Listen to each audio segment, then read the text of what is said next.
제가 읽으면서 로마서 2장 이제 좀 설명을 드리고 또 중간중간 잘라서 질문도 하고 뭐 이렇게 코멘트도 하고 이렇게 한 시간 가지겠습니다. 2장 1절부터 제가 보겠습니다. 그러므로 모든 심판하는 사람이여 당신은 변명할 수 없습니다. 당신이 다른 사람을 심판하는 그 기준으로 당신은 자신을 유죄선언하고 있습니다. 심판을 하는 당신이 바로 그 일들을 행하고 있기 때문입니다. 그러나 우리는 하나님의 심판이 그런 일들을 행하는 사람들에게 진리를 따라 이루어지는 것을 압니다. 그런 일들을 행하는 자들을 심판하면서 같은 일들을 행하는 사람이여 당신은 하나님의 심판을 피할 수 있으리라고 생각합니까? 여기 보면 이제 심판하는 사람이여 당신은 변명할 수 없습니다. 이 심판하는 자는 판단하는 자. 그러니까 마태복음 7장에 보면 이제 다른 사람의 눈에 들어있는 티끌을 빼내주겠다고 하는 사람 이야기 나오잖아요. 그러면서 그 동사 사용되죠. 판단한다. 그 판단하는 게 이제 심판하는 거거든요. 그 같은 동사가 쓰였을 겁니다. 제가 한번 확인해 볼게요. 같은 게 쓰였다고 제가 표시를 해놓긴 했는데, 네, 맞습니다. 같은 동사 맞습니다. 그러니까 마태복음 7장이 사실 여기 배경이 되는 거예요. 예수님 말씀 마태복음 7장에 그 판단하지 말라 하는 그 심판하지 말라 같은 말인 거죠. 그런데 여기 보면 이제 다른 사람을 심판하는 그 기준으로 당신 자신을 유죄로 선언하고 있다. 이것도 이제 그 유죄 심판하고 있다 이런 말이거든요. 똑같은 그 어원이 쓰이고 있습니다. 그러니까 예수님의 말씀이 바울 사도의 편지에 이렇게 뭐랄까 배경에 깔려 있는 거죠. 그리고 하나님이 결국 심판하신다. 진리를 따라서. 그래서 다른 사람을 심판하지만 같은 일을 행하는 사람이요. 당신은 하나님의 심판을 피할 수 있으리라고 생각합니까? 이렇게 말씀했습니다. 그 다음에 4절에 보면 하나님의 선하심이 당신을 회개로 이끄는 것을 알지 못하고 그분의 풍성한 선하심과 관용과 오래 참으심을 무시합니까? 여기 보면 하나님의 선하심이 회개로 이끈다. 이 말은 뭐겠어요? 하나님이 기회를 주신다는 거죠. 회개할 수 있는 시간을 주신다는 겁니다. 그런 기회를 주신다. 그래서 이제 하나님이 지금은 심판을 하시지 않고 유예하시고 기회를 주신다는 거죠.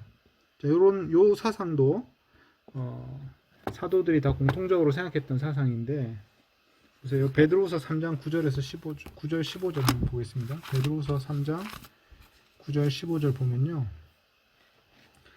주의 약속은 어떤 이들이 더디다고 생각하는 것 같이 더딘 것이 아니라 오직 주께서는 너희를 대하여 오래 참으사 아무도 멸망하지 않고 다 회개하기에 이르기를 원하시느니라.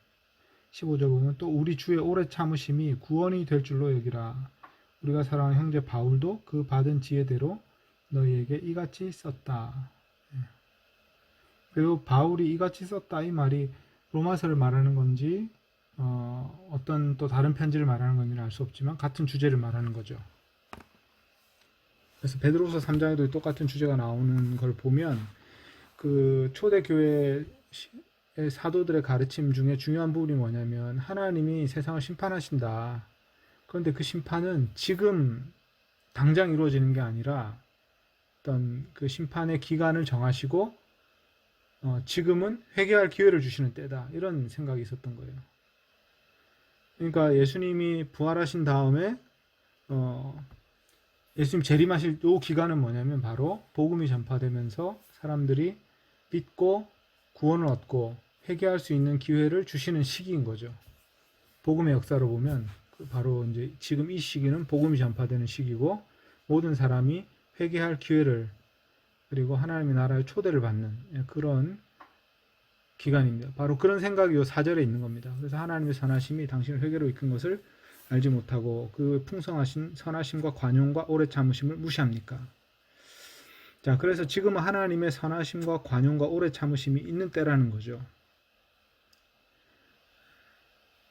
당신의 굳어짐과 회개하지 않는 마음이 5절 자신을 위해 진노의 날 곧 하나님의 의로운 심판이 계시될 날에 임할 진노를 쌓고 있습니다.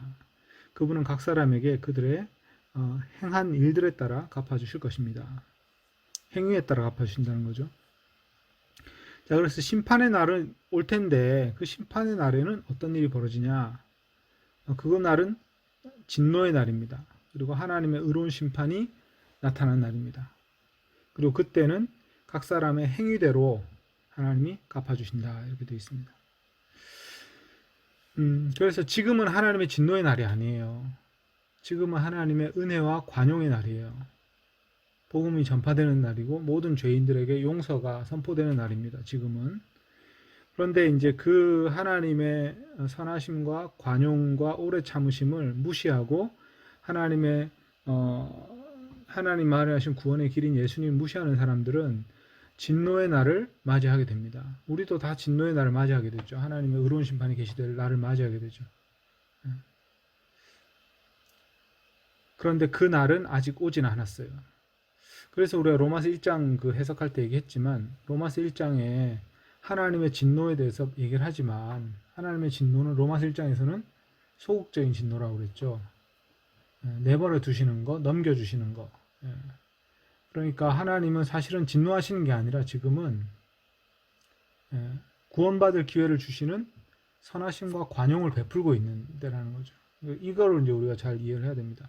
로마서 1장에서 말하는 그 하나님의 진노는 소극적인 진노고 관용의 반대편이에요. 관용의 동전의 뒷면이죠.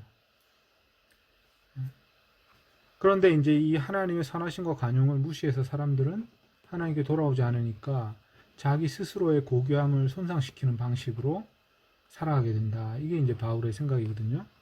바울의 사상이죠. 자, 그 다음에 이제 진노의 날에 하나님이 의로운 심판을 하신다고 하잖아요. 그 의로운 심판의 기준은 뭐냐? 각 사람의 행위에 따라 갚아주신다. 이겁니다. 이 행위를 따라 갚는다. 이건 행위 심판론이죠. 그죠? 행위 심판론.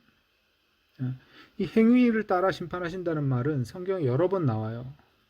예를 들어서 마태복음 16장 27절 제가 한번 찾아보겠습니다.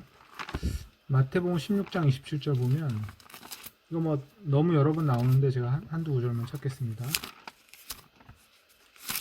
우리가 마지막 날에 심판을 받는 그 기준이 뭐냐? 행위로 심판받는다는 거죠. 그 말이 어디 나오냐면 마태복음 16장 27절 제가 적어놨는데 16장 27절 인자가 아버지의 영광으로 그 천사들과 함께 오리니 그때에 각 사람이 행한 대로 갚으리라 이렇게 되어 있습니다. 그 다음에 베드로전서 1장 17절도 한번 볼까요? 베드로전서 1장 17절 베드로전서 1장 17절 외모로 보시지 않고 각 사람의 행위대로 심판하시는 이를 너희가 아버지라 부른즉 너희가 나그네로 있을 때를 두려움으로 지내라. 여기 보면 사람을 외모로 보지 않고 각 사람의 행위대로 심판하신다 이렇게 나옵니다. 마태복음 25장에도 그런 말이 나오고요. 마태복음 25장 31절 이거는 이제 종말장이죠. 종말장에 이제 염소와 양을 오른편 왼편으로 가를 때 그때도 행한 대로 심판하신다. 거기 이제 주여 주여 하는 사람마다 아버지께로 올 자가 오는 것이 아니고 천국에 들어가는 것이 아니고 아버지의 뜻대로 행한 자라에 들어간다. 이거죠. 그 다음에 계시록 2장 23절도 말씀 나옵니다. 계시록 2장 23절에는 또 내가 사망으로 그의 자녀들을 죽이리니 모든 교회가 나는 사람의 뜻과 마음을 살피는 자인 줄 알지라. 내가 너희 각 사람의 행위대로 갚아주리라. 이런 말이 나옵니다. 로마서 우리 3장에도 나오고요. 9장에도 나오고요. 갈라디아서 2장 3장에도 나오고 야고보서 2장에도 나오고. 그래서 이 그 행위대로 심판받는다는 거는 이거는 뭐 너무 당연한 믿음이었어요. 근데 이제 우리가 이제 개신교 교리가 사실은 이제 이신칭이라는 교리가 이제 강조됐잖아요. 그래서 믿음으로 의롭다 하심 얻는다. 그것과 이제 이 행위로 구원받는다. 행위의 그 결과에 따라 심판받는다. 이게 이제 자꾸 오해를 일으키는 거죠. 충돌해가지고. 그래서 심지어는 어떤 사람은 행위가 없어도 구원받는다 이렇게 주장하는 사람도 생긴 거예요. 이거는 이제 요즘만 있는 게 아니라 야고보서에도 그 얘기 나오죠. 그런 사람이 있습니다. 행위 없는 믿음을 얘기하는 사람들이 나온 거죠. 바울의 가르침을 곡해한 겁니다. 근데 바울 사도도 여기 분명히 말하듯이 행위를 따라 갚아주신다. 이거는 이제 변할 수 없는 어떤 원칙인 거죠. 그러면 이제 이 둘 사이를 이제 우리가 조화를 좀 시켜야 되는데 어떻게 조화를 해야 되는 것인가? 근데 둘 다 이제 확고하게 하나님 말씀이라는 것을 알아야 되겠죠. 우리가 믿음으로 구원받는다는 것도 확고히 하나님 말씀이고요. 그다음에 행위로 심판받는다는 것도 하나님 말씀이에요. 그 둘을 우리가 조화를 시켜야지 둘 중에 하나를 없애버리면 안 되겠죠. 그러면 이제 그 믿음으로 우리가 구원을 받는다 이 말은 어떻게 나온 거냐면요. 원래는 율법의 행위가 아닌 예수를 믿음이다. 이렇게 이거예요. 율법의 행위로 구원받는 것이 아니라 예수를 믿음으로 구원받는다. 이게 이제 원래 명제예요. 자, 원래의 명제는 무엇을 의미하는 거였냐면 율법의 길이 아니라 예수를 따르는 길이 구원의 길이다. 이 말이에요. 원래 취지는. 그래서 너희는 율법을 믿음으로 구원을 받는다고 생각하면 율법을 행함으로 구원받는다고 생각하지만 그게 아니라 예수라는 길을 내셨고 하나님이 그 길을 따라가야 율법도 성취할 수 있고 구원 얻을 수 있다 이거죠. 그러니까 율법을 행함이냐 예수를 믿음이냐 율법의 행위냐 예수를 믿음이냐 이게 대립이 된 거예요. 그러니까 여기서 대립되는 거는 율법이냐 예수냐예요. 원래는 율법은 중간 그 임시로 들어온 거잖아요. 그러니까 구원을 받기 위해서 이스라엘 백성에게 임시로 주어진 몽학 선생이다. 그러니까 초등교사다. 이제 그렇게 얘기를 했단 말이죠. 그리고 실제로 본체이신 예수님 오셨을 때는 율법은 이제 그 역할을 보조적인 역할로 이제 내려가는 거죠. 율법이 원래 구원의 길이 아니었다는 거죠. 그래서 예수님 오셔야 온전한 구원의 길이 이루어진다. 그래서 율법이 아닌 예수님이 하나님이 마련하신 구원의 길이다. 이것이 원래 바울이 갈라디아에서 하려고 했던 말이에요. 그런데 이제 그 말을 율법의 행위, 예수를 믿음 이걸 대조하다가 율법의 행위냐 믿음이냐 이렇게 이제 말을 예수를 빼버리고 믿음이냐 이렇게 된 거예요. 그러니까 앞에 또 율법도 떼버리고 행위냐 믿음이냐 이렇게 돼버린 거예요. 그러다 보니까 행위와 믿음을 대립시켜 버린 거죠. 근데 이 행위라는 말이 율법이 떨어지면 그게 의미가 없어요. 왜냐하면 우리가 그 행위는 진짜 행위도 열매, 그러니까 제자로서 맺는 열매도 행위이기 때문에 그러니까 헷갈리기 시작해버린 거죠. 그러니까 제자로서 맺는 열매, 행위의 열매가 없이도 구원을 받는다라는 식으로 믿음으로 구원받는다는 식으로 이게 이제 생각이 꼬이기 시작한 거죠. 그게 이미 바울 시대부터 그런 사람도 있었다는 거예요. 그래서 행위 없는 믿음을 주장하는 사람이 있었다는 거죠. 네. 자, 그래서 이제 그런 어떤 스토리를 본다면 원래 그 행위라는 거, 율법의 행위는 뭐냐면요. 율법을 통해서 내가 어떤 공로를 획득함으로써 하나님 앞에서 내가 구원받을 자격을 획득한다. 이게 율법주의이자 공로주의이자 자력구원론이에요. 이게 아니라 예수를 믿음으로 우리가 구원받는다. 근데 예수를 믿음 안에는 여러 가지가 포함되어 있어요. 예수님을 아는 거, 예수님을 신뢰하는 거, 예수님을 따르는 거, 이게 다 믿음이에요.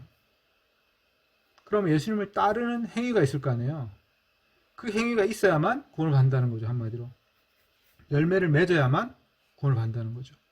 나더러 주여 주여 하는 자들이 구원 얻는 것이 아니고 아버지 뜻대로 행한 자를 구원한다. 그 행함은 여기서는 율법의 행위가 아니라 예수를 따르는 행위죠. 그리고 그것은 율법을 성취하는 행위죠. 그래서 이 행위와 원래 바울 사도가 그 율법의 행위와 예수를 믿음을 대조할 때 그 행위는 단어는 같아도 내용이 다르다. 이렇게 생각해야 됩니다. 그래서 야고보서에서 행함 없는 믿음은 죽은 믿음이라 했을 때 그 행위도 단어는 같은 단어인데 헷갈리는 거죠, 사람들이. 네. 행한 일들에 따라 갚아주실 것이라는 거는 같은 단어예요. 네. 앞에 예수를 믿음으로써 행한 일들이라는 거가 되는 건가요? 행한 일들. 그런데 각 사람이 행한 대로 갚으신다. 이거는 원래부터 있는 어떤 믿음이었어요. 유대교 안에 이미 들어있는 어떤 믿음이었어요. 이건 새로운 게 아니에요. 복음 안에 새로운 게 아니고 하나님이 의인과 악인을 심판하실 때 각 사람의 행위대로 갚으신다는 것은 구약 시대부터 내려오는 하나의 명제라고요. 그러니까 행한 대로 갚는 게 당연히 공평한 거라는 거죠. 이건 상식적으로. 예. 그 명제가 넘어온 건데, 그래서 예수를 믿음으로 행한 행위다 이렇게 좁힐 수는 없어요. 물론 우린 그렇게 이해하는 게 이제 깨끗하긴 한데, 그러니까 예수를 믿지 않고도 그럼 행한 좋은 일을 행한 사람 어떻게 되냐 이런 질문이 나오잖아요. 근데 그 질문에 대해서는 답이 없어요. 성경은 그것에 대해서 말해주진 않아요. 예. 그래서 그런 어떤 가상적인 상황에 대해서는 우리가 정확히 알 수는 없어요. 예. 그 질문은 저기 로마서 다른 부분에 보면 네. 양심에 따라서 그 하나님의 뜻을 행한 사람들에 대한 자기 양심이 이야기로, 법이 된다. 네. 예, 그렇게 이해하면 되지 않을까요? 그렇죠. 양심이 하나의 율법의 기능을 하게 되죠. 그래서 자기 양심에 따라서 행하면 선을 따라 행할 수 있다. 이렇게 얘기를 하는데 문제는 뭐냐면 거기 조금 더 복잡한 게 뭐냐면 그 양심 얘기가 1장에 나왔죠. 1장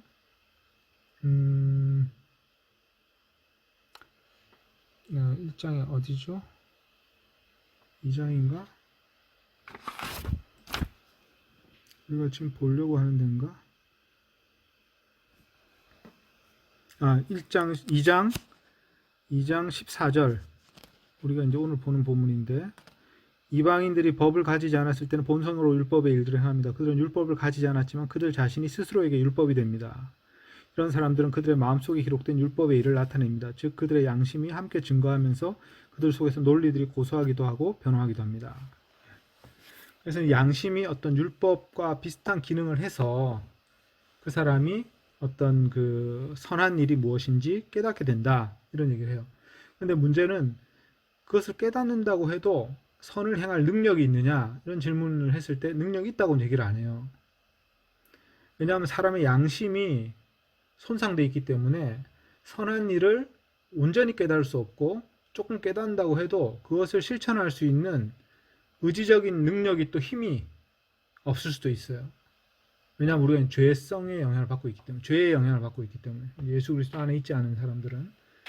그래서 소수의 예외가 있는지 없는지는 우리 알지 못하지만 대부분의 사람들은 양심을 따라 행하지 못하고 있어요. 그게 이제 이 바울 사도의 논리 중에 또 깔려 있죠. 근데 예외적으로 만약에 양심에 따라서 선한 일을 해가지고 하나님이 그래 너는 패스야 이렇게 할 수 있는 사람이 있느냐 없느냐, 예외적으로 그거는 우리가 장담할 수는 없어요. 거의 없다고 보는 거죠. 왜냐하면 모든 사람이 죄를 범하였음에 하나님의 영광에 이르지 못했다. 그 말씀이 이제 또 뒤에 나오죠. 의로운 사람은 하나도 없다. 3장 9절에 3장 10절에. 그러니까 이제 결국은 이 구원의 길, 은혜의 길을 따르지 못, 하나님 제시하신 그 은혜의 길을 따라오지 않는 사람 가운데 예외적으로 그렇게 의로운 사람이 있느냐, 이 질문은 우리가 이제 순수하기보다는 어떤 가설적인 질문인데, 성경에는 의인은 없으니 하나도 없다 이렇게 말하거든요. 그러니까 모든 사람이 죄의 영향력 아래에 있다는 거죠. 그러니까 양심이 율법의 기능을 하더라도 그 사람이 그것을 통해서 의롭게 될 수 있느냐, 그거는 우리가 장담할 수 없다. 그러니까 이런 것들이 이제 교리적으로 이제 사실은 뭐 토론과 논쟁이 되고 있는 부분이죠. 그래서 어떤 사람들은 예수님을 직접 믿지 않는 모든 사람 다 구원받지 못한다 이렇게 주장하는 사람도 있어요. 근데 이제 예수님을 믿어야 구원 얻는다는 걸 우리가 이제 그 어떤 중심 명제로 딱 설정하고 그 다음에 생각해 보면 예수님이 지상으로 성육신하지 않았을 때 예수님이 어떤 모습으로 계셨는지 우리가 알 수가 없잖아요. 그렇죠? 그래서 예수님을 성육신하지 않은 그 이전에 살았던 사람들이라든지 예수님 전혀 만날 기회가 없었던 사람들 중에 예수님이 나타나셔서 그들을 구원한 사람이 있느냐, 이것도 우리가 이제 잘 알지 못해요. 그것도 가설적인 상황이죠. 그러니까 이제 그런 것들 다 제외하고 나면 복음이 전파되는 그 순간에 그곳에 있는 사람들 중에 예수님의 초대를 받고 그들이 믿고 구원 얻는 거죠. 그거는 이제 우리가 지금 경험하고 있는 그 좁은 영역이죠. 그리고 오늘날에는 모든 뭐 대부분의 지역에 교회가 있고 복음이 전파되고 있기 때문에 예수님 믿고 구원 얻는 게 이제 대부분의 사람들이 선택해야 될 경로가 되는 거죠. 뭐 조금 이제 별로 궁금하지 않았을 수도 있는 부분인데 항상 이 부분이 조금 질문이 많이 나오는 부분에서 좀 자세히 설명했습니다. 행위심판에 관해서 행위심판과 이신칭의가 왜 이렇게 충돌된다고 생각하게 됐는지 사람들이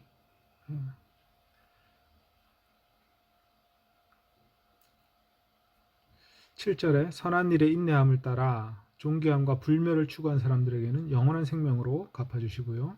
이기적 야망, 뇌물을 주고 공직을 사는 행위를 말합니다. 그것과 진리에 대한 불순종 때문에 불의에 복종하는 자들에게는 진노와 분노로 하실 것입니다.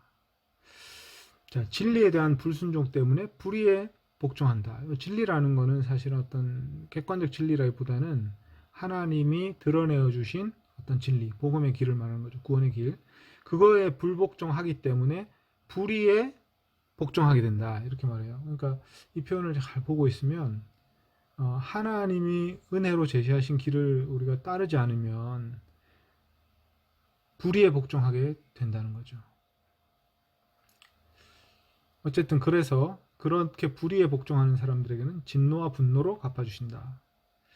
환난과 곤고함이 악덕을 낳고 있는 모든 사람의 영혼에 임할 것이다. 이건 심판의 날에 말하는 겁니다. 먼저는 유대인에게 그리고 헬라인에게입니다. 영광과 존귀함과 평화가 선을 행하는 모든 자들에게 있을 것이니 먼저는 유대인에게 그리고 헬라인에게입니다. 하나님께는 차별함이 없습니다. 그래서 유대인이나 헬라인이나 하나님이 뭐 특별히 얼굴을 보고 봐주시지 않는다 이 말이에요. 공평한 기준으로 판단하신다.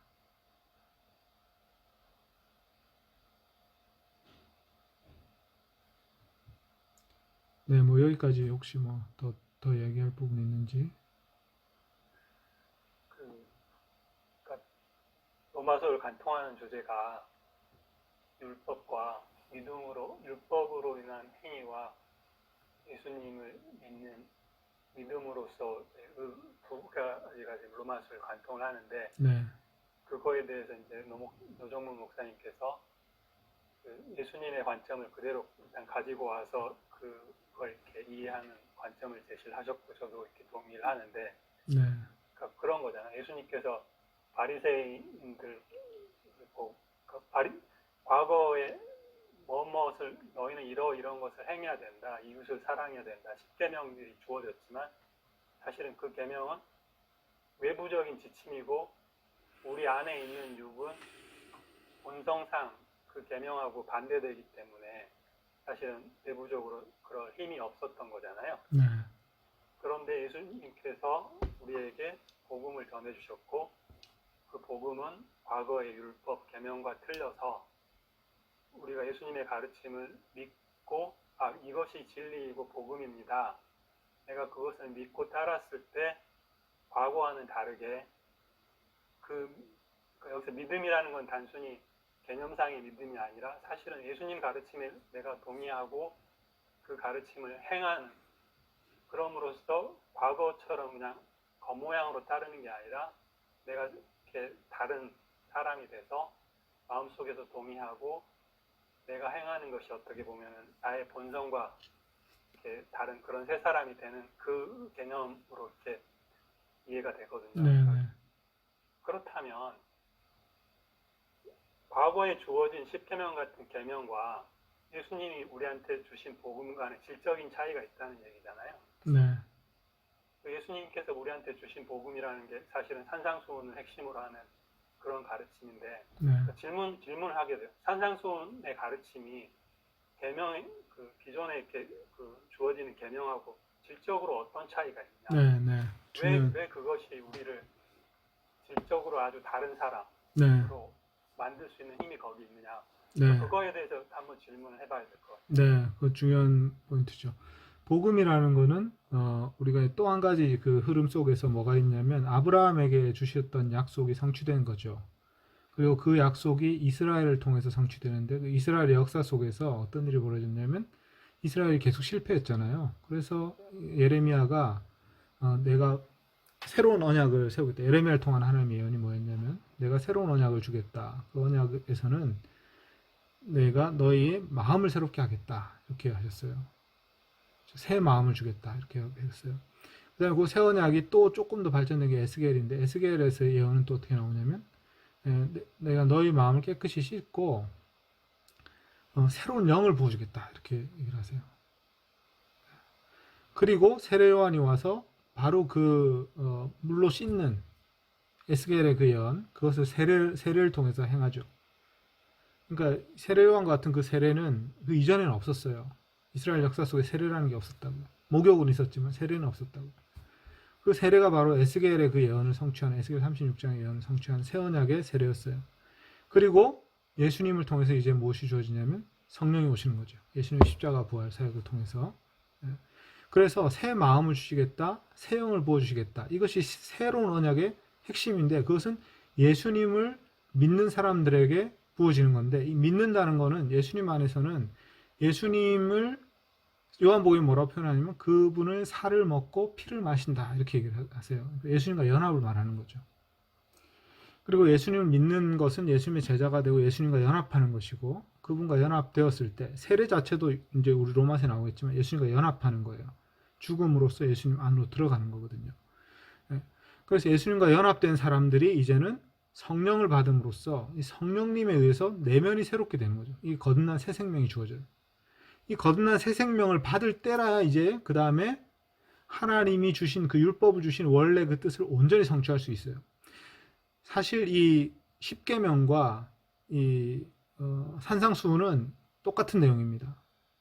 별개의 것이 아니고 같은 건데 산상수훈은 십계명을 더 온전히 지킬 수 있게 해주시는 예수님의 어떤 가르침이죠. 근데 그 온전히 지키려면 예수님의 퍼스펙티브를 가져야 되고 뿐만 아니라 성령을 받아야 돼요. 그래서 성령님으로 말미암아서 우리가 어떤 변화가 일어난 거죠. 그래서 복음이 주는 가장 큰 선물은 첫 번째가 죄사함이고 두 번째가 성령이에요. 그래서 이 두 가지 사실이 이루어져야만 되거든요. 그래야만 율법의 요구를 성취할 수 있게 돼요. 율법을 폐기하는 것이 아니라 율법을 성취하게 되는 거죠. 그래서 이 존재론적인 변화가 일어나는 겁니다. 그래서 아까 이제 호인 형제가 그 포인트 돌아가면 산상수훈이 어떻게 다른가 질적으로 사실은 산상수훈은 율법을 온전히 해석하게 하는 예수님의 어떤 그 율법을 여는 열쇠라 그럴까? 율법의 본래 뜻을 온전하게 이제 음미하게 만드는 어떤 그런 열쇠일 것이고 율법보다 더 이제 더 상위 개념 내지는 율법을 표면적으로 문자적으로 해석하는 게 아니라 하나님의 원래 그 마음을 이해하게 하는 것이 산상수훈이고 그 산상수훈을 가지고 율법을 재해석해야 된다 이거죠. 그러니까 두 개가 병행하는 것은 아니에요. 같은 거지. 근데 이제 구약 시대에는 그게 그렇게 안 됐던 게 성령님이 오시지 않았고 예수님이 오시지 않았기 때문에 안 된 거죠. 그러니까 저는 지금 노 목사님 물론 이제 이제 맞는 이야기지만 네. 구약 그러니까 십계명이 지향하는 바와 예수님의 산상수훈이 지향하는 바는 똑같지만 그게 질적으로 똑같은 가르침이냐? 근데 예수님의 그 가르침은 구약의 선지자들이 그렇게 듣고 싶었지만 듣지 못했었던 가르침이고 그리고 그 뭐가 차이가 있느냐? 그거 이제 성령의 차이로 이렇게 해버리면 굉장히 물론 맞는 말이에요. 그러니까 성령이 맞지만 그렇게 됐을 때 우리가 배우는 입장에서 성령은 굉장히 추상적인 개념이란 말이에요. 그러면 사실은 성령으로 표현이 됐지만 우리가 예수님의 기쁜 소식 같지 않은 오히려 십계명보다 더 가혹하게 주어지는 그런 복음으로 포장은 됐지만 사실은 더 가혹하게 더 엄격한 기준이라고 보는 거죠. 그러니까 엄격한 요구. 네. 그것이 왜 복음이 되는지 그거를 우리가 정말로 깊이 묵상하고 고민했을 때 그러니까 구약의 십계명이 제시되지 못했던 그 이면에 우리 깊이 가지고 있던 어떤 세계를 부서뜨릴 수 있는 그런 깨달음들이 이렇게 오고 우리 안에서 어떤 깊은 마음속에 동의가 이렇게 생겼을 때 그 십계명의 가르침이 예전처럼 내가 억지로 내 본성에 반해서 모양만 내는 그런 것이 아니라 그게 나의 성품과 맞는 것이 될 수 있도록 하는 그 변화, 그것이 추상적인 개념으로 저는 성령으로 표현이 되는 것하고, 그냥 근데 그 성령이 다르다라고 이렇게 해버리면, 그렇게 되면 약간 우리는 모호한 가운데 과거와 똑같이 하면서 그냥 기도하면서 성령을 구하는 그런, 그래서 오히려 가르침의 그 능력에 그 가르침에 집중하지 못하고 그냥 추상적인 성령을 구하는 그런 것이 될 수 있지 않은가. 그러니까 성령님으로 설명을 하는 것이 산상수훈에 예수님이 가르치려고 했던 내용을 좀 생략하고 넘어가 버리게 되는 어떤 그런 효과가 있다. 이제 저는 그렇게 지금 이해가 되네요. 그럴 우려가 있다는 그렇죠. 예, 맞아요. 예. 충분히 그럴 우려가 있습니다. 왜냐하면 우리나라에서의 성령 운동이라는 것이 상당히 비인격적인 어떤 성령의 능력 또는 성령의 어떤 치유 이런 걸 강조해 왔고, 예수님 말씀을 묵상해보고 실천하는, 그래서 예수님을 닮아가는 어떤 그런 방향으로 가지 않고, 이게 외부에서 주어지는 어떤 그 초월적인 능력 정도로 이렇게 이제 이해되는 경향이 있었기 때문에 그런 약간 그 대립구도로 그걸 이해하는 그런 가능성이 있지만, 저는 현실적으로는 성령님과 동행하는 가운데 예수님 말씀을 묵상하고 실천하려고 하는 그 삶이 중요하다, 이렇게 생각을 해요. 그래서 그렇게 해야만 그 가르침의 깊이도 알게 되고 성령의 도우심을 구하면서 성령님과 동행하는 삶을 사는 어떤 그 실천이 계속 가능해진다. 우리가 예를 들어서 어떤 거를 깨달으면 그 다음에 실천할 것이다. 저는 이제 그렇게 생각하지는 않아요. 우리가 이제 지식이 감정으로 들어와서 행동으로 나온다. 이게 이제 옛날 방식의 인식론인데, 저는 이제 그거보다는 우리가 경험하면서 그것을 성찰할 때 배우게 된다.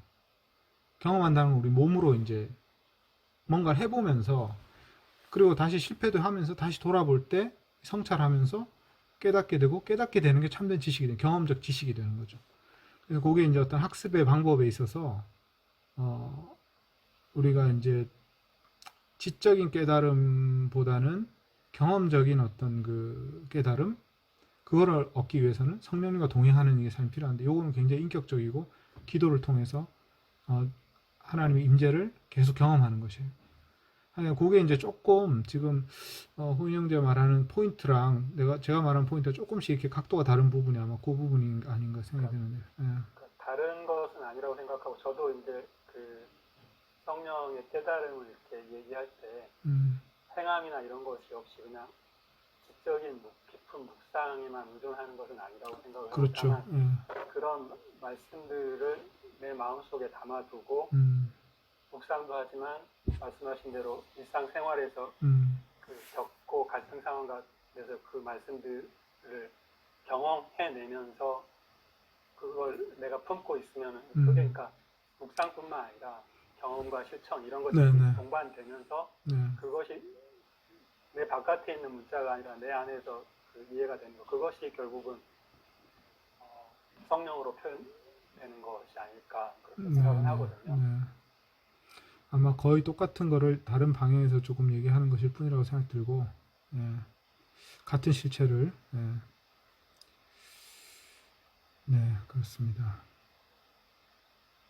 이게 이제 어떤 아마 가르치는 방식에 따라서 조금 달라지는 것 같아요. 같은 거를 가르치더라도 이렇게 표현해서 가르치려고 하는 거하고 저렇게 표현해서 경로가 조금 다를 수 있기 때문에, 그게 이제 그 사람이 받아들이는 또 사람에 따라서 또 달라질 수도 있어요. 그러니까 어떤 부분이 막혀 있는 사람은 그쪽을 뚫어줘야 되기 때문에 그쪽을 또 얘기해야 되고.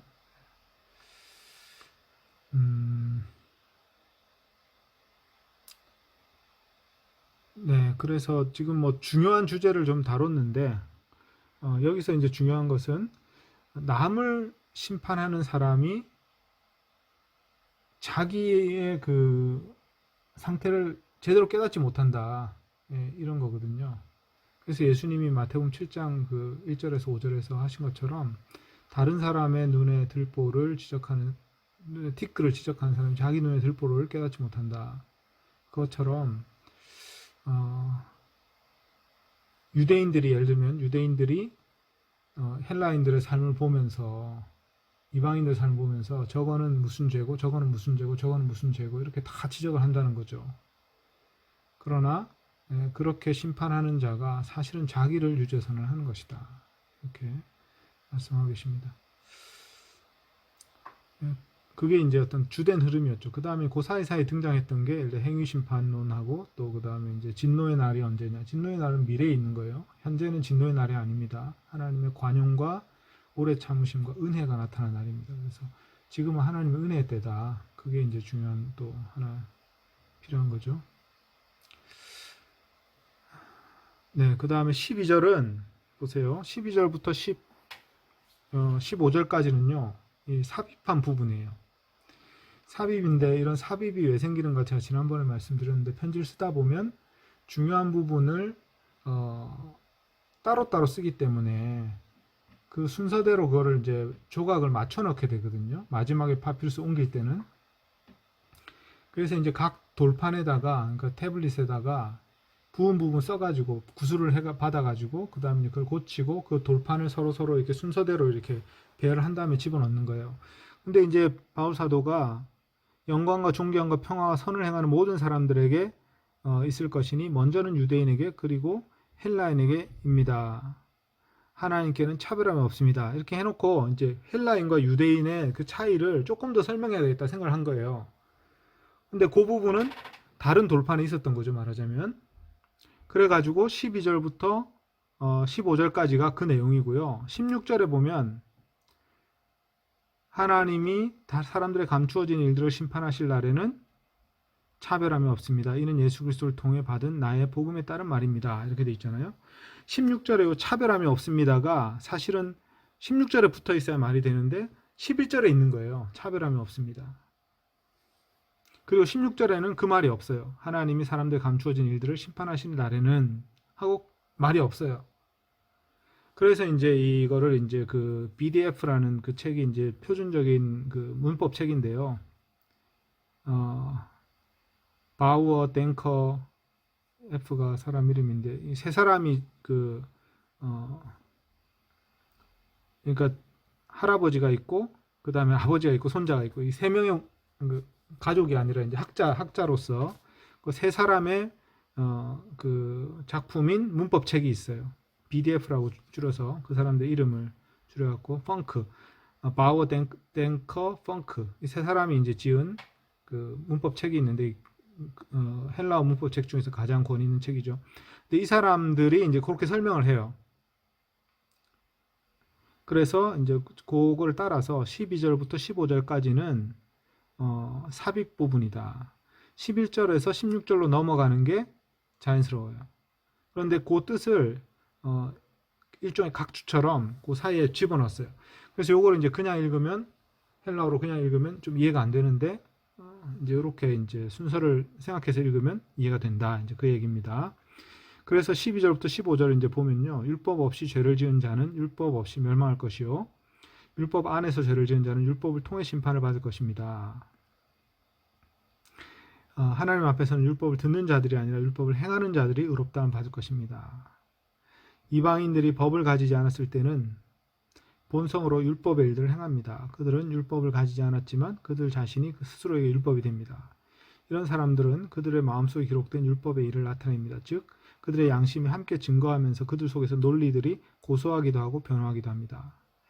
그러니까 그 이방인들의 마음속에 양심이 어떤 역할을 하냐면 논리를 만들어 가지고 서로 고소하기도 하고 변화하기도 하고 하는 이런 그 일이 벌어진다는 거죠. 그러니까 우리가 마음속에서 변명하기도 하고 아니야 그래도 이게 옳지 뭐 마음속에 어떤 그 토론이라는 그 경험을 얘기하는 것 같아요. 그게 바로 양심의 기능이다 이렇게 얘기를 하는 거죠. 그래서 이방인들은 율법을 가지 않았지만 자기 양심에 따라 판단해 보면 알 것이다 이거죠. 죄를 지었는지 안 지었는지 그걸 알 것이다 이렇게 얘기를 합니다. 그러니까 이제 율법을 얘기하면 이제 당연히 그런 반론이 나왔겠죠. 이방인들한테는 토라가 없지 않았냐. 근데 무슨 율법을 얘기하냐. 토라도 없는데. 그렇게 얘기하지만 하나님이 원래 각 사람 속에 양심을 주셔가지고 토라의 역할을 하게 하셨다. 유대인들에게는 양심 플러스 토라가 된 거죠, 말하자면. 그래서 더 분명하게 하나님 뜻을 깨닫게 된 거고, 이 사람들은 본성 속에 어떤 하나님 뜻을 깨닫는 부분이 있지만 약간 흐릿하게 깨닫는 거죠. 그런 이제 과정이 있었다는 것을 설명하는 것입니다. 그러나 결국 하나님은 차별함 없이 감추어진 일들을 심판하실 것입니다. 그리고 16절에 보면 재밌는 표현이 이는 그리스도 예수를 통해 받은 나의 복음에 따른 말입니다. 이렇게 돼 있죠. 자, 바울은 자기가 지금 설명하는 이 복음이 하나의 어떤 가르침의 체계인데 이 체계가 자기가 고안해낸 체계가 아니라는 거예요. 예수님을 통해서 받았다는 거예요. 이 복음을.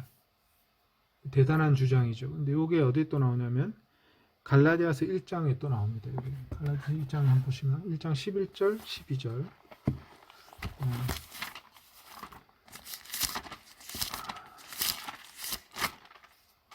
갈라디아서 1장 11절, 12절 제가 읽어보겠습니다. 형제들아, 내가 너에게 알게 하노니 내가 전한 복음은 사람의 뜻을 따라 된 것이 아니니라. 이는 내가 사람에게서 받은 것도 아니요 배운 것도 아니요 오직 예수 그리스도의 계시로 말미암은 것이라. 이렇게 되어 있습니다. 그러니까 예수님의 계시다는 거, 예수님이 직접 알려주셨다는 뜻이에요. 그 다음에 2장 2절에서 10절 보면 이 갈라디아서 2장에는 무슨 내용이 나오냐면 이제 자기가 복음을 여러 해를 전했어요. 여러 해를 전하고 있다가 이제 그 17년 만에, 그러니까 1장 18절 보면 3년 만에 예루살렘을 한번 올라가죠. 그 다음에 14년 후에 또 예루살렘 올라갔어요. 그러니까 17년 후에 예수님 믿고 나서 적어도 17년 정도는 바울 사도가 자기가 받은 복음을 가지고 복음 전도 사역을 했어요. 최소한 17년. 그동안 다른 사도들한테 복음에 대해 들은 적이 없다는 거예요. 가르침 받은 적이 없다는 거예요. 그리고 나서 14년 후에, 그러니까 17년이 더 합치면, 그 앞에 3년까지 합치면 바나바와 함께 디돌대로 다시 예루살렘에 올라갔더니 내가 이방인 가운데 전파하는 복음을 그들에게 제시하였다. 이렇게 돼 있어요. 그리고 유력한 자들에게 사사로이 하였다. 이 말은 뭐냐면 모든 사람한테 한 게 아니라 그 사도들 중에, 예루살렘에 있는 사도들 중에 몇몇 사람들만 모아가지고 프라이빗한 공간에서 얘기를 했다는 거예요. 내가 이런 복음을 이렇게 전한다. 이렇게 얘기했다는 거예요. 그랬더니 그 얘기를 다 듣고 나서 9절에 보면 기둥같이 여기는 야고보와 게바와 요한도 내게 주신 은혜를 알므로 나와 바나바에게 친교 약속을 청하였으니 이는 우리는 이방인에게로 그들은 할례자에게로 가게 하려니라. 그러니까 복음을 사도들이 다 이렇게 듣고 나서 그래 네가 전하는 게 정말 예수 우리가 배운 복음과 같다 이렇게 얘기를 해준 거죠. 그리고 나서 친교 약속을 했죠. 그 다음에 10절에 보면 다만 우리에게 가난한 자들을 기억하도록 부탁하였다 이렇게 돼 있어요. 네 말을 들어보니 한 가지 빠진 게 있다. 다 좋은데 가난한 자들을 돌보는 것이 필요하다. 그 예수님의 가르침이었다. 이렇게 얘기를 한 거예요. 그랬더니 바울이 이것은 나도 본래부터 힘써 행하던 것이었다. 이렇게 얘기를 한 거예요. 그러니까 내가 복음을 얘기할 때는 그 부분을 얘기 안 했지만 본래부터 나도 그것을 힘써 행하고 있었다. 이렇게 얘기한 거예요. 그러니까 모든 부분에서 다 일치한 거죠. 그래서 갈라디아서 2장에서는 바울이 14년 동안 독자적으로 복음을 전파했는데 17년 동안 그런데 그것을 17년 후에 베드로와 야고보와 요한한테 앞에 와서 얘기를 했는데 100% 일치했다는 거죠. 그 바울의 복음은 바로 예수님께 받은 복음이었던 것입니다. 그래서 여기 그 말이 나온 거죠. 이는 예수 그리스도를 통해 받은 나의 복음을 따른 말입니다. 이렇게. 그러니까 이제 로마서 이 전체가 바로 이 바울이 예수님께 받은 그 복음을 요약해서 소개하는 거예요. 제가 지난번에도 얘기했지만 이 로마서는 요약된 버전이에요. 요약된 버전. 그러니까 바울이 복음을 전할 때 이런 내용을 가지고 대충 이런 걸 가지고 전했는데 되게 요약판이에요. 왜 이게 요약판이냐면 이 로마서를 자세히 읽다 보면 함축적인 표현이 굉장히 많아요. 이렇게 해석할 수도 있고 이렇게 해석할 수도 있고 단어의 수가 적어가지고 그래서 그거를 그냥 그것만 읽어가지고는 약간 모호함이 남는다는 거죠. 그래서 바울이 왜 그렇게 썼느냐 했을 때 자기가 나중에 로마 방문할 거니까 그때 가서 더 풍부하게 설명해 줄 수 있다는 거죠. 그래서 이 로마서가 풀 버전이 아니라 약간 요약된 버전이다 이렇게 생각해야 돼요. 물론 우리가 풀 버전이 있었으면 더 좋았겠지만, 그래서 로마서는 우리가 바울을 이해할 때 어떤 부분 좀 까다로움이 있는데, 그 까다로움은 이게 요약판이기 때문에 생기는 그런 까다로움입니다. 여기서 중요한 거는 이제 바울이 이 복음을 예수님께 받았다고 주장한다는 거죠. 자, 그리고 뭐 요 부분, 요 문단에서 혹시 또 뭐 이야기해 볼 만한 부분이 있을까요?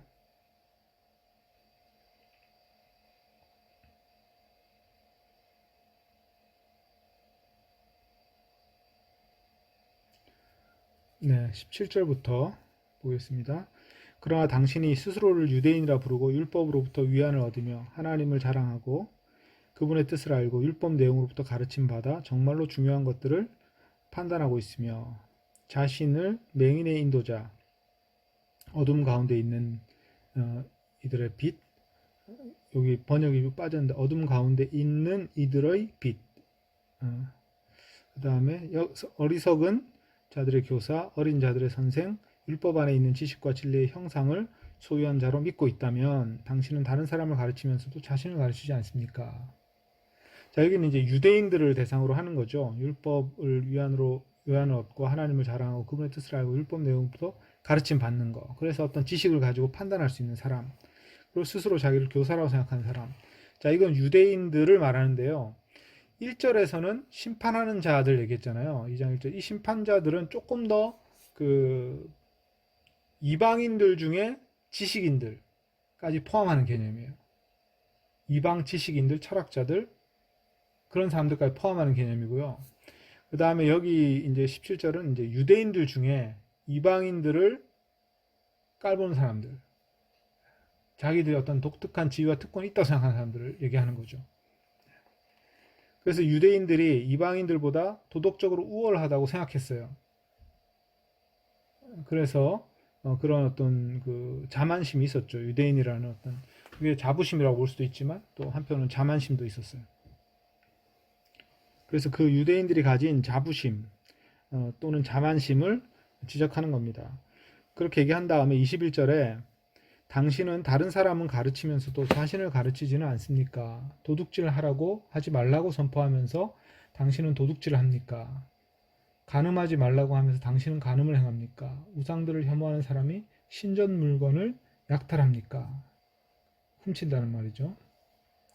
율법 안에서 자랑하는 사람이 그 율법을 범함으로써 하나님을 욕되게 합니까? 하나님의 이름이 너희 때문에 이방인들 가운데서 모독을 받는다 라고 기록된 것과 같이. 자, 여기서 보면 10계명을 그대로 이제 선포하지만 그렇게 선포하는 사람들이 그 10계명을 종종 어기더라. 이거는 이제 바울 자신의 경험이기도 하겠죠. 근데 여기서 이제 하나 좀 표현 중에 재밌는 표현이 뭐냐면 우상을 혐오하는 사람이 신전 물건을 훔칩니까? 약탈합니까? 이 얘기죠. 근데 이 말은 어떤 거냐면 유대인들이 다 신전 물건을 훔치진 않잖아요. 그죠? 그건 아닌데 그 당시에 어떤 유대인들이 그 이방 신전에 가가지고 그 우상을 훔쳐나온 사건이 발각돼가지고 망신을 당한 일이 있었어요. 그래가지고 그거를 예를 들면서 이방인 지식인들이 유대인들을 조롱할 때 신전 약탈자라는 그런 명칭으로 별명을 붙여서 조롱을 했어요. 그 기록이 남아있어요. 고고학적인 기록이. 근데 그 표현이 이제 바울에게도 이게 나타나는 거죠. 유대인들 중에 그런 짓 하는 사람도 있지 않냐는 그런 거를 이제 깔고 얘기를 하는 겁니다. 우상을 혐오한다고 하면서 신전 물건을 훔칩니까? 약탈합니까? 이런 표현이 나왔어요.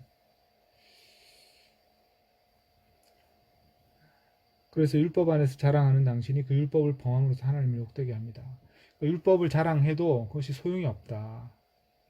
유대인들이 자랑하는 그 율법은 사실은 우리 내면을 들여다보면, 자기도 유대인이니까 들여다보면 그것이 굉장히 피상적인 자랑이고 우리가 실제로는 그 율법을 다 어기고 있다. 그래서 하나님을 욕되게 하고 있다. 그런 어떤 반성적인 성찰을 얘기하는 거죠. 유대인으로서.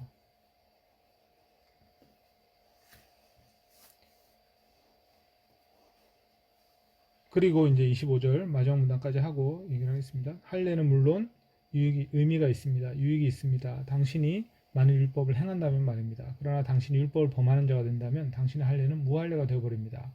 그러므로 무할례가 율법의 의로운 일들을 지킨다면 그의 무할례가 할례로 여겨지지 않겠습니까? 그리고 날 때부터 무할례이나 본성상이라는 건 날 때부터 무할례이나 율법을 이루는, 그러니까 완성하는 자가 문자와 할례를 통해 율법을 범하는 자가 된 당신을 비난하지 않겠습니까? 비난도 심판이라는 것 같은 단어입니다. 심판하지 않겠습니까? 드러난 유대인이 아니요 육체에 행한 할례, 육체의 드러난 할례가 육체에 행한 할례를 말하죠. 그것이 할례가 아닙니다. 은밀한 유대인이 유대인이요 할례는 성령에 의해 마음에 받는 것입니다. 인정은 사람들에게 받을 것이 아니고 하나님께 받아야 합니다. 자, 여기서 드러난 유대인이 아니고 육체에 행한 할례가 아니다. 이거는 이제 어디에 나오는 거냐면요. 신명기 30장 6절에 보면 마음의 할례란 말이 나오거든요. 이게 이제 예언자들이 이제 그 다음에 그 주제를 받아서 너희는 마음의 할례를 행해야 된다 이런 말을 해요. 이게 아마 신명기 30.6절이 바로 그 말 같은데 한번 찾아보겠습니다. 마음의 할례를 행해야 된다. 신명기 30.6절.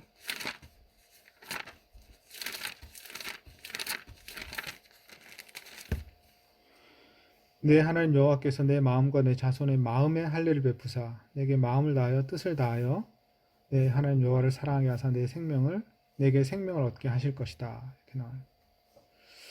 그래서 마음의 할례를 베푸실 것이다. 이거는 예언적인 말이네요. 근데 예레미야 31장이 이제 31장 31절에 아마 또 마음의 할례를 주제를 가지고 있을 것 같습니다.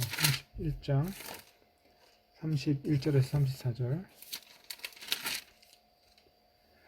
여호와의 말씀이니라 보라 날이 이르니 내가 이스라엘 집과 유다 집에 새 언약을 맺으리라. 이렇게 한 다음에 마음의 할례란 말이 여기 나오진 않네요.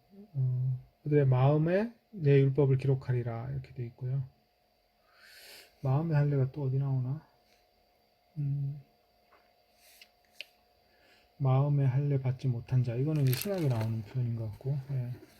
그래서 여기 보면 여기 보면 육체에 드러난 할례가 아니라 예, 할례는 성령에 의해 마음을 받는 것이다. 이게 이제 바울 사도의 말이죠. 그 다음에 이제 은밀한 유대인이 유대인이다 이런 말. 예, 은밀한 유대인, 은밀하다는 건 감추어져 있다 또는 이제 숨어 있다 이런 건데 드러난 것이 아니라 은밀한 유대인. 예, 은밀한 유대인이라는 표현 좀 특이하죠. 이제 감추어져 있는 어떤 이런 것이고 할례도 마음에 받아야 된다. 감추어진 할례해야 된다 이렇게 되는 거죠. 드러났다고 해서 다 그것이 진짜가 아니다 이런 거죠. 그리고 인정은 사람에 받아서 되는 것이 아니고 하나님으로부터 받아야 된다 이런 겁니다. 자, 이 은밀한 것을 보시는 하나님, 이 주제는 산상수훈에 나오죠. 또 산상수훈에 보면 은밀한 데서 보시는 아버지께서 갚으시리라. 은밀함이라는 그 주제가, 하나님의 은밀함이라는 주제가 또 예수님 말씀에 나옵니다. 그래서 이게 예수님 말씀 산상수훈의 그 단어를 떠올리게 하는 그런 표현이에요.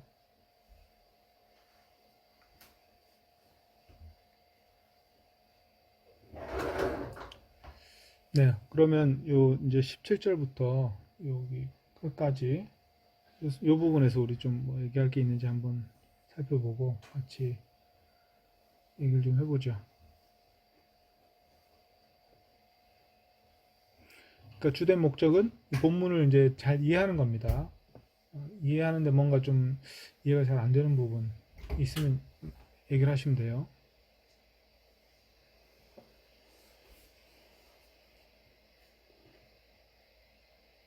개인적으로 묵상할 때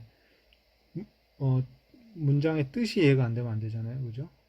문장의 뜻은 지금 다 이해를 하셔야 되고, 다음에 개인적으로 더 깊은 묵상을 이제 개인적으로 하시면 되는 거죠.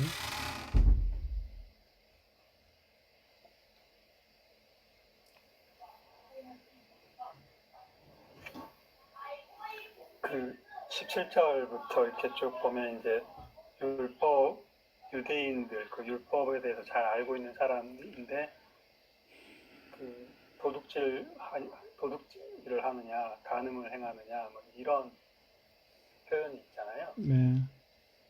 사실은 그러면 정말로 이렇게 바리새인들이 도둑질하고 이렇게 간음을 행했느냐라고 이렇게 했을 때 이 표현은 오히려 예수님께서 보시면 너희가 누구든지 여자를 보고 음욕을 품으면 이미 간음한 것이고 그러니까 실제로 이렇게 그 이스라엘 율법 선생들이 간음하고 도둑질했다는 표현이 아니라 결국은 이 율법이 외부에 있을 때는 단순히 그 본성상으로는 아직 유기에 있고 그 본성 안에서 너희 본질은 오히려 예수님께서 그때 좀 비판하신 그런 거를 약간 떠올려 그렇게 이해하는 게 좀 더 자연스럽지 않을까 하는 생각이 문자적으로 도둑질 안 했다 이렇게 주장할 수 있다는 거죠. 나는 간음하지 않는다. 본성상 이렇게 음, 그러니까 예수님께서 그 사람 선생들의 이렇게 본성을 신랄하게 비판하실 때 그런 맥락으로 이해를 하는 네, 걸까? 네. 그렇죠. 그러니까 이게 이제 예수님의 가르침이 여기에 배경이 되지 않으면 이 본문 조금 이해하기 어려운 부분이죠. 산상수훈 그 예수님의 가르침을 알고 있는 사람은 이 뜻을 방금 호인 형제 말씀하신 것처럼 그렇게 해석할 수가 있죠. 근데 만약에 그 말씀을 모르는 사람은 그 유대인들은 다 도둑질했나? 다 간음했나? 이렇게 질문이 나올 거 아니에요. 사실은 그렇지는 않잖아요, 그죠? 그러니까 이제 이게 예수님의 가르침을 배경으로 하는 것이고, 그럼 예수님 말고 그러면 유대인들 중에 그 계명을 그렇게 해석한 사람이 있었냐? 저는 있었을 것 같아요. 그러니까 왜냐하면 유대인들은 굉장히 토라를 자유롭게 해석해요. 그러니까 한두 개의 어떤 그 교리에 얽매이지 않습니다. 그런 교리도 없었고. 그래서 유대인들의 그 토라 해석은 훨씬 더 자유로워요. 그리고 되게 은유적이기도 하고 상징적이기도 하고 뭐 온갖 그 어떤 지적인 그 수단, 지적인 그 해석 방법들이 다 동원되기 때문에 예, 우리가 오늘날 읽으면 뭐 이런 해석이 있나 싶을 정도로 그런 그 토라 단어 하나 가지고도 막 복잡한 해석이 나오거든요. 그러면서 그 어떤 해석이 뭐랄까 그 선생님들의 어떤 그런 랍비들의 그런 해석들이 되게 다양하게 있었어요. 오늘날도 마찬가지예요. 그러니까 유대인의 구약에서 그 개신교 또는 뭐 로마 가톨릭 기독교인들 구약 해석보다 훨씬 더 이게 뭐랄까 좀 해석이 다양하다 그럴까 그런 경향이 있습니다. 그래서 딱 문자적으로 딱 그렇게 해석하는 거는 유대인들의 해석 방법이 아니에요. 오늘날 이제 우리가 그렇게 해석하는 경향이 있는 거죠.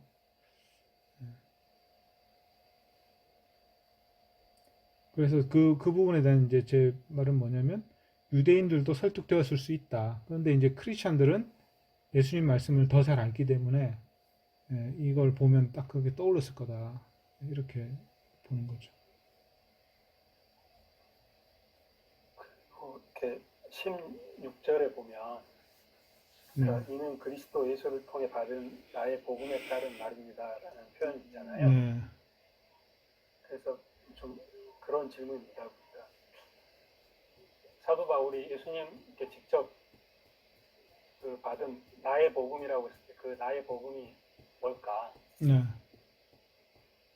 근데 그게 결국은 우리가 사복음서의 그 복음의 내용하고 결국은 본질상 같은 복음을 가르침 받았을 것 아닌가. 그렇기 때문에 베드로랑 나중에 가서 이렇게 복음에 대해서 이렇게 얘기했을 때 너가 가르치는 복음이 우리가 가르치는 복음과 똑같다 라고 이렇게 얘기를 했고 그리고 아까 많이 축약되었다고 이렇게 얘기를 하셨잖아요.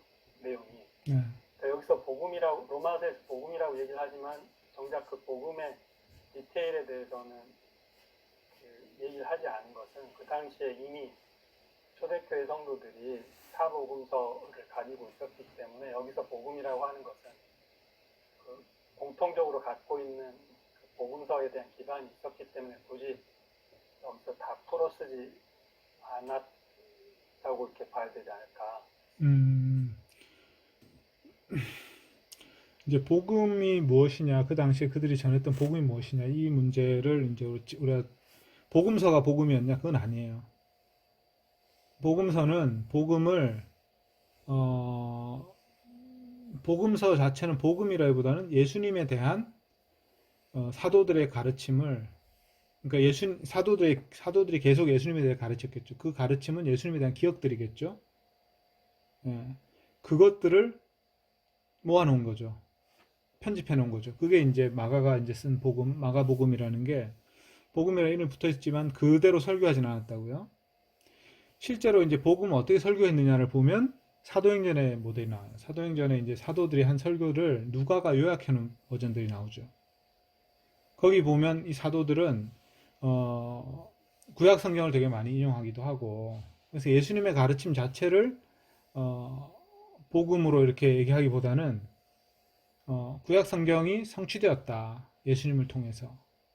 그게 어떤 복음의 어떤 중요한 어떤 요약이고, 요거는 이제 사도행전에 나온 사도들의 복음 선포 본문을 비교하면서 분석해 보면 그런 결론이 나오죠. 그래서 실제로 이 복음 선포된 복음하고 복음서하고는 좀 내용이 달라요. 바울 사도의 경우는 이 복음을 짧은 시간에 선포하지 않고 이거를 한 곳에서 어떤 특정한 주제를 계속 이렇게 번갈아가면서 돌려가면서 해가지고 3년간 가르치고 막 이래요. 6개월간, 짧은 데 6개월, 긴 게는 3년. 그러니까 이 로마서는 사도 바울이 자기가 그 복음이라고 가르치는 그 내용의 주제들을 모아놓은 거죠, 말하자면.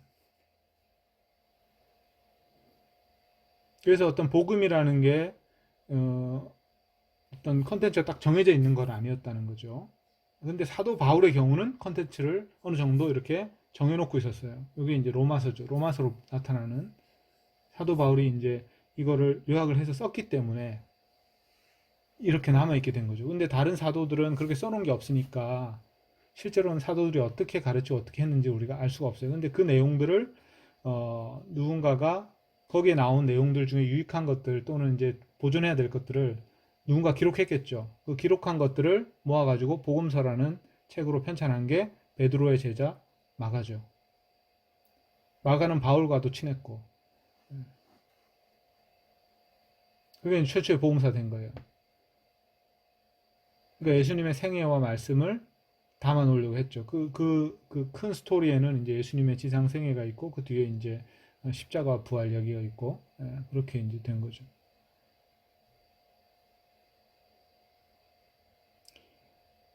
로마서를 받을 때 복음서가 있었느냐? 없었어요. 그냥 거의 비슷한 시기에 쓰였다 보거든요. 60년대. 그래서 그러니까 예, 그 우리가 지금 접하는 형태의 사복음서는 물론 없었죠. 그 목사님 이렇게 말씀하신 대로 없었지만 예수님께서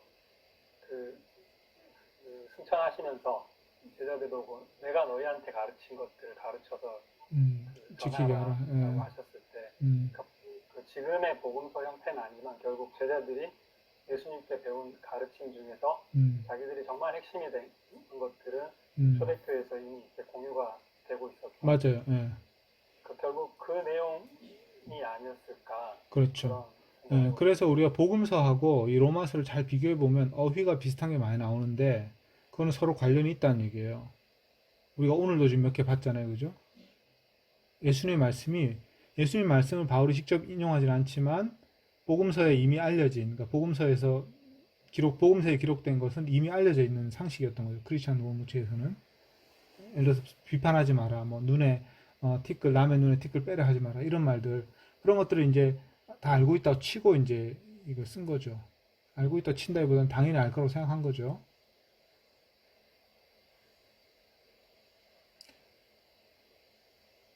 네. 근데 사도 바울은 좀 독특했던 거예요. 한마디로. 그러니까 다른 사도들은 그런 어떤 체계적인 기록을 남기진 않았어요. 복음에 대한.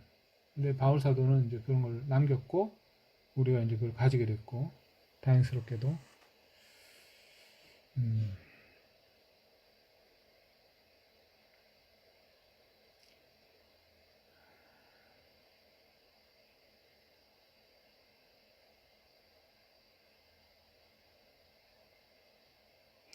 자, 19절에 보면 진리와 지식과 진리의 형상을 소유한 자 이런 말이 있죠.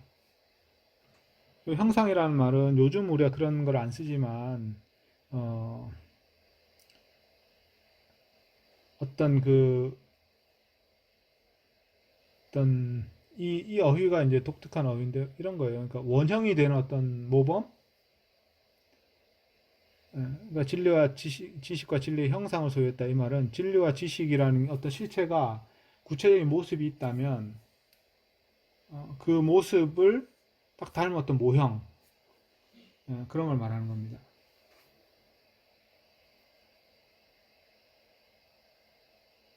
이데아 같은 건가요? 예?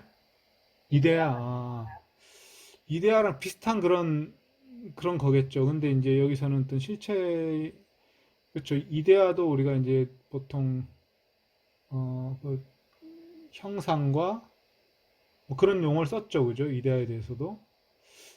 지금 정확하게 제가 그 용어를 정확하게 모르겠는데 그 관계를 이데아를 형상이라고 했는지 아니면 이데아가 반영된 어떤 걸 형상이라고 했는지 저거 지금 잘 모르겠는데 마치 그런 겁니다.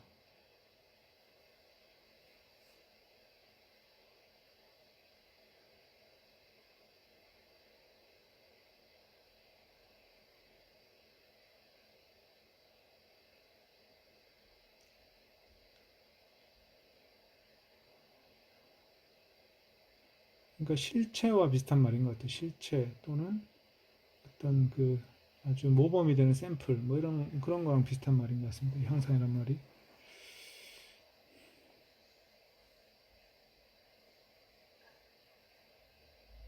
그리고 저기 우정 목사님께서 우리 공부 초입 때 이방인들 양심에 따라서 네. 결국은 모두 죄의 본성을 가지고 있기 때문에 이방인 중에서 이런 죄의 본성을 이겨내고 의롭다 여겨질 만한 사람이 있겠느냐.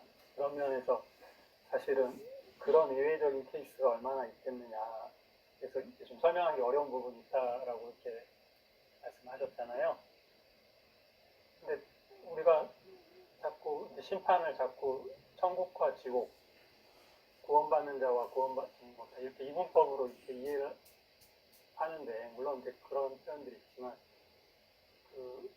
일단 심판에 대해서는 어떤 사람이 죄성을 가지고 있으면서도 그러나 자기 양심의 소리에 귀를 그러니까 우리 그냥 일반 조선시대나 이렇게 백성들 보면은 나름 죄를 짓지만 그래도 양심의 목소리에 기울이면서 선을 행하면서 사는 사람들이 있고 그렇지만 어떤 사람은 또 정말 악을 행하는 사람들이 있고 그런 사람들이 각기 행한 대로 따라서 조금 뭐랄까 다른 평가를 이렇게 받을 수 있는 거잖아요. 그냥 굳이 우리가 그럼 어디까지가 천당 어디까지가 지옥이 아니라 그 판단에 대해서는 하나님께서 우리가 잘 모른다고 인정하고 다만 그 사람들이 그럼 똑같이 다 지옥이 할 거냐 아니면 그 사람들에게 하나님께서 자르시대로 다른 평가가 있게 될 거냐라고 이렇게 이해를 하면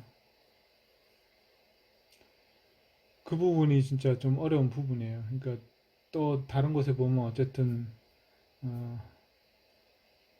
중간이 없잖아요, 그죠? 요한계시록 같은 데 보면 이제 그 중세 기독교 세계관을 보여주는 이 단테의 신곡이나 그런 데 보면 이제 지옥이 여러 군데 나눠져 있어가지고 지옥이 이제 불신자 중에서도 좀 괜찮은 사람들이 가는 곳이 있고 점점 밑으로 내려갈수록 이제 더 못된 놈이 가는 이제 그런 지옥들이 있는 거죠. 층이 나눠져 있는 거죠. 이제 그런 식으로 이제 중세 사람들은 이제 상상을 했죠. 천국도 마찬가지로 이렇게 층이 다 나눠져 있죠. 예를 들어서 뭐 태어나지 못하고 낙태당한 아이들은 그 아이들이 가는 또 괜찮은 동네가 있어요. 뭐 그런 식으로 이렇게 죄를 짓지 않았다고 보는 거죠, 그 아이들은.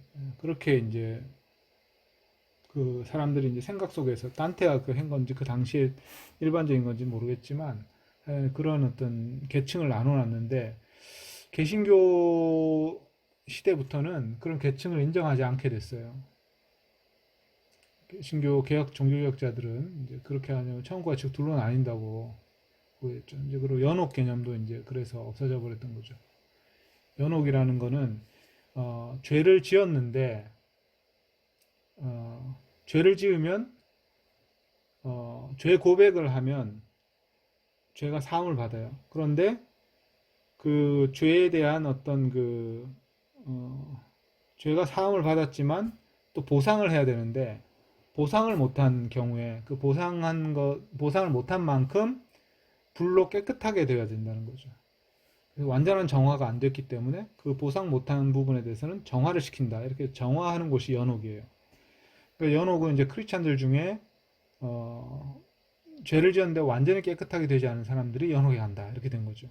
그리고 거기 있는 사람들은 크리스찬들이기 때문에 이제 밖에서 뭐 이렇게 대신 뭘 해주면 이 사람들이 천국으로 이동된다. 뭐 이런 식의 이제 연옥 교리가 있었던 거죠. 근데 그거는 요즘 가톨릭에서도 그런 교리를 받아들이지 않습니다.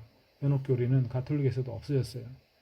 그래서 연옥이 아니라 이제 천국이나 지옥이 여러 층으로 이루어졌을 것 같아요. 이런 것들도 이제 개신교 안에서는 이제 없어졌어요. 그런데 우리가 이런 문제를 생각해 보면 이방인들이 어떻게 구원받느냐 그러면 구원받거나 아니면 어떻게 공평한 판단을 받느냐 뭐 이런 문제를 이제 생각해 보면 한 가지 방법은 도찐 개찐이다. 도토리 키재기다. 뭐 좀 선하게 살았다 해도 하나님 보시기에는 엄청나게 약한 거다. 우리 기준으로는 좀 선해 보이지만 이렇게 설명하는 방법이 있죠. 그래서 태평양을 건너가는데 수영을 잘하는 수영 선수가 건너가나 수영 못하는 사람이 건너가나 중간에 빠져 죽기 마찬가지라는 거예요. 그만큼 하나님의 기준이 높기 때문에 아무도 거기 도달할 수 없다. 이렇게 설명하는 통속적인 설명이 있는데 그 설명이 만족스럽지는 않지만 그냥 많은 사람들한테 가르쳐지는 방식이에요. 근데 그게 그런데 좀 약간 이거는 뭐랄까, 지성인들이 보기에는 설명이 너무 좀, 뭐랄까, 좀, 너무 심플하죠. 하나님이 그렇게 심플하게 하시냐? 그러면 기준 자체를 그렇게 높여놓으면 되냐? 뭐 이런 식의 이제 반론이 나올 수가 있어요. 성경에 나온 얘기가 아니기 때문에 반론이 가능한 겁니다. 이게 진리가 아니잖아요. 하나의 설명 방식이니까 반론이 가능하잖아요. 그러니까 이제 반론을 이제 그렇게 하게 되면 이제 그에 대한 답변이 또 마땅하게 없단 말이죠. 그런 것 때문에 이게 이제 하나님이 각 사람을 공의롭게 심판하신다.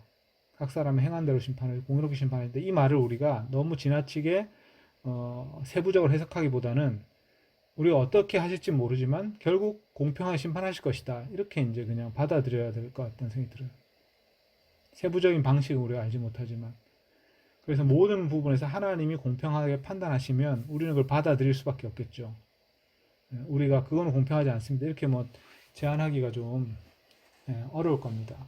우리의 어떤 능력이나 또 지적 판단력이나 뭐 여러 가지 고려했을 때. 그래서 모르는 건 좀 남겨두자. 이제 그게 이제 제 입장이죠. 제 입장이라기보다는 성서학자들은 그런 입장을 취해요.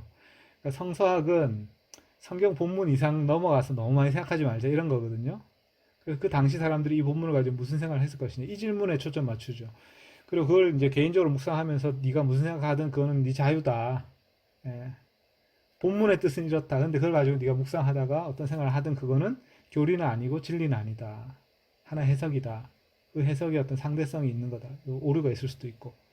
그래서 묵상과 이 해석은 이제 묵상이 이제 해석의 영역이고, 그다음에 이제 주석은 이제 그래도 변하지 않는 부분이 있지 않겠냐. 시대를 초월해서 변하지 않는 확실한 그 문장의 뜻이 있지 않겠냐. 그거는 이제 주석이죠. 그런 걸 다루는 거는. 그래서 본문의 객관적인 의미를 다루죠. 근데 이제 교리학자들은 조금 다르게 접근한 겁니다. 교리학자들은 철학적인 접근을 해가지고 더 정확한 답을 추론하고 더 정답에 가까운 거를 논리적으로 명확하게 만드는 거예요. 근데 그것도 되게 도움이 되거든요. 어떤 부분에서는. 그런데 그러다 보니까 너무 과도하게 교리화된 부분도 있어요. 역사가 흘러가다 보니까 과도하게 교리화된 부분, 성경에 나온 내용과 별로 상관이 없는데 추론을 하다 보니 굉장히 과도하게 교리화된 부분이 있는데 그런 부분은 우리가 교파별로 조금씩 다를 수가 있기 때문에 너무 그걸 가지고 논쟁을 할 필요는 없다. 그냥 뭐 그쪽 교파에서는 그렇게 생각하고 이쪽 교파에서는 다르게 생각할 수도 있는 거죠. 어떤 주제는. 그런데 이제 그런 걸 가지고 이제 우리가 싸움을 벌여가지고 서로 죽이기까지 했어요. 유럽의 기독교 역사를 보면. 예, 그런데 나중에 알고 봤더니 아, 그거 가지고 그렇게 싸우고 죽이기까지 했나? 싶을 정도의 그런 사안들이 있는 거예요. 그 당시에는 그게 막 믿음을 죽고 살리는 어떤 그런 문제라고 생각했는데 20세기 와서 보면 야, 그거 좀 어리석은 것 같다 이런 생각이 드는 부분이 있는 거죠. 그러니까 우리가 그런 걸 돌아볼 때 너무 교리적인 세세한 부분에서 나만 옳고 저쪽은 틀렸다라고 주장하는 거는 그런 중요한 주제가 있는 반면 중요하지 않은 주제는 그렇게 할 필요가 없다는 거죠. 근데 중요한 주제가 뭔지 이걸 또 구분하는 게 쉽진 않아요. 그래서 이 경계가 모호합니다. 그래서 이제 장로교에서는 제가 속한 장로교단에서는 웨스트민스터 신앙 고백서라는 거를 표준으로 삼았죠. 웨스트민스터 신앙 고백서. 이제 그 안에 있는 거를 이제 어떤 변하지 않는 장로교의 교리로 삼겠다. 예, 그렇게 딱 정해놓은 겁니다. 다른 교단은 또 다르게 정할 수 있는 거죠. 근데 이제 기독교는 그럼 뭘 믿어야 기독교냐? 아무거나 믿는다고 되는 건 아니니까 뭘 믿어야 기독교냐 했을 때는 사도신경과 니케아 신경까지가 기독교인들이 공통적으로 가지는 거예요. 이거는 동방정교든 로만 가톨릭이든 개신교든 사도신경과 니케아 신경까지는 공통적으로 가집니다. 그 나머지 거는 그 교단과 교파의 어떤 그 독특한 부분인 거죠.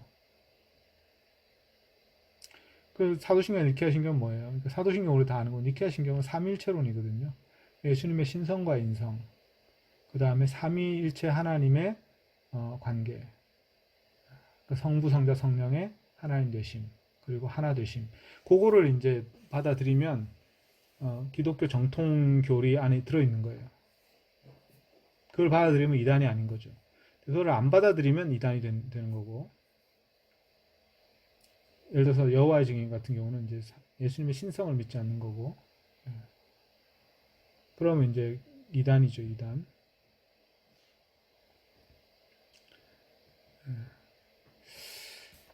자, 뭐.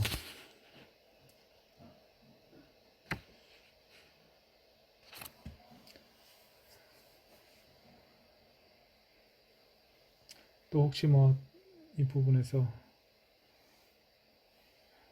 걸리는 부분이 있나요?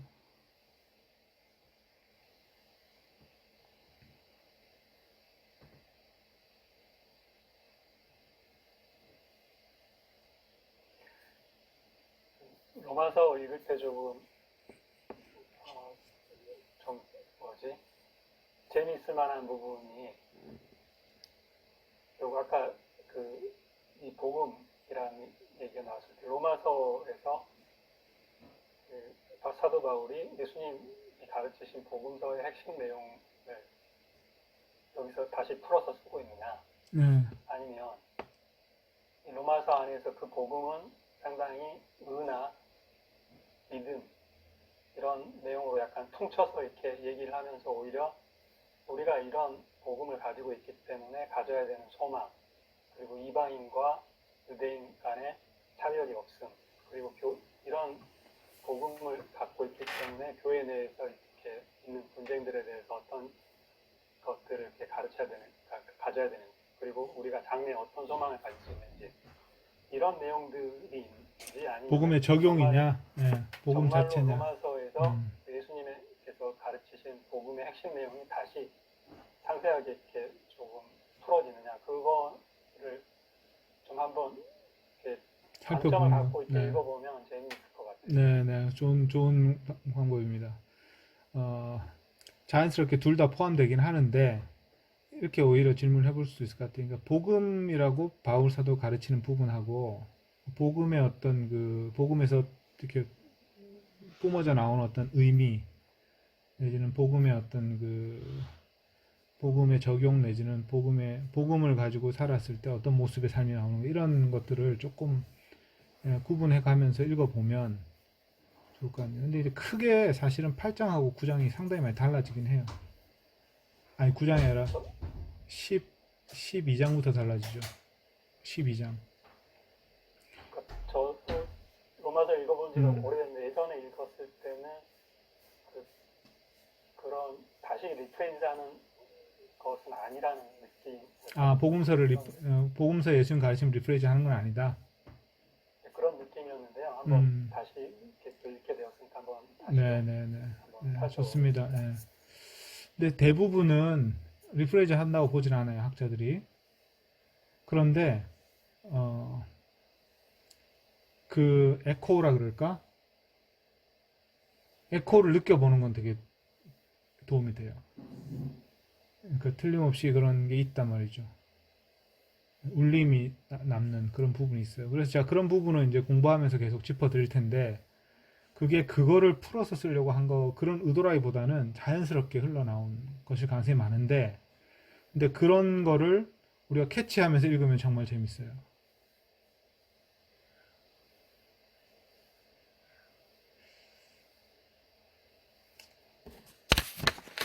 네, 우리가 보통 1장에서는 1장에서 큰 주제 다룬 거는 그거였죠. 하나님의 진노가 이제 수동적인 방식으로, 간접적인 방식으로 사람들 안에 나타난다. 이게 이제 1장에 있었고요. 2장에서는 모든 사람들이 다 죄인이다. 아직 다 끝난 건 아닌데 이 3장 앞부분까지 3장까지 좀 포함하는데 3장까지 가야 되겠네요. 근데 어쨌든 여기 첫 번째는 남을 심판하는 지식인들, 그 당시의 스토아 철학자들 또는 어떤 뭐 그 당시에 어떤 그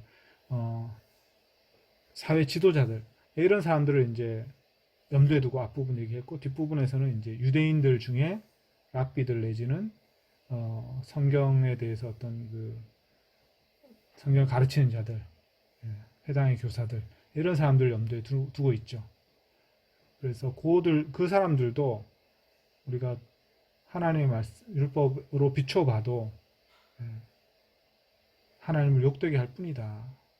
그런 인식에 도달해야 된다. 이렇게 이제 바울 사도가 주장을 합니다. 이 주장이 아마 이제 그 어떤 사람들한테는 상당히 설득이 있었겠죠. 모든 사람을 설득할 수는 없었겠지만. 네, 그러면 오늘은 여기까지 하기로 하고 이제 한 주간 동안 이 말씀을 또 1장, 2장 같이 읽으셔도 되고요. 1장 말씀을 또 2장 말씀을 쭉 읽으시면서 특별히 마음에 와닿는 구절을 가지고 또 기도해 보시고 성령님이 또 어떤 생각을 주시는지 묵상을 좀 해보시고 또 그 묵상 가운데 또 어떤 성령님이 우리에게 주시는 메시지가 있다면 그대로 순종해 보시고 그런 거를 계속 하셔야 됩니다. 그게 이제 우리가 말씀과 성령님이 우리 삶 속에서 어떤 변화를 일으키게 하는 그런 계기가 되기 때문에 그게 이제 우리가 추구하는 바잖아요. 본문을 이해하는 거는 뭐 이해하고 넘어가면 뭐 약간의 유익은 있지만 큰 유익은 없는데 우리 묵상하고 이 말씀대로 성령님과 동행하는 삶을 사는 부분이 바로 이제 말씀의 유익을 누리는 거니까 그 부분에 초점을 맞춰서 해보시면 될 것 같습니다. 네, 제가 그럼 기도하고 마무리하겠습니다.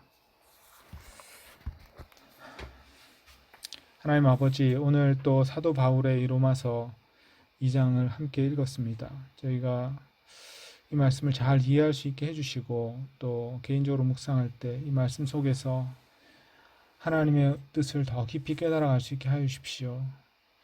예수님이 저희를 위해서 행하신 일들을 더 깊이 알아가게 하여 주십시오. 성령께서 저희 가르치시고자 하는 바를 저희가 잘 배울 수 있게 하여 주시고 저희가 하나님의 자녀다운 모습으로 변화되어서 하나님을 영화롭게 하고 하나님께 감사와 찬양을 올리는 삶을 늘 살아가도록 붙들어 주시옵소서. 우리 주 예수 그리스도의 이름으로 기도합나이다. 아멘.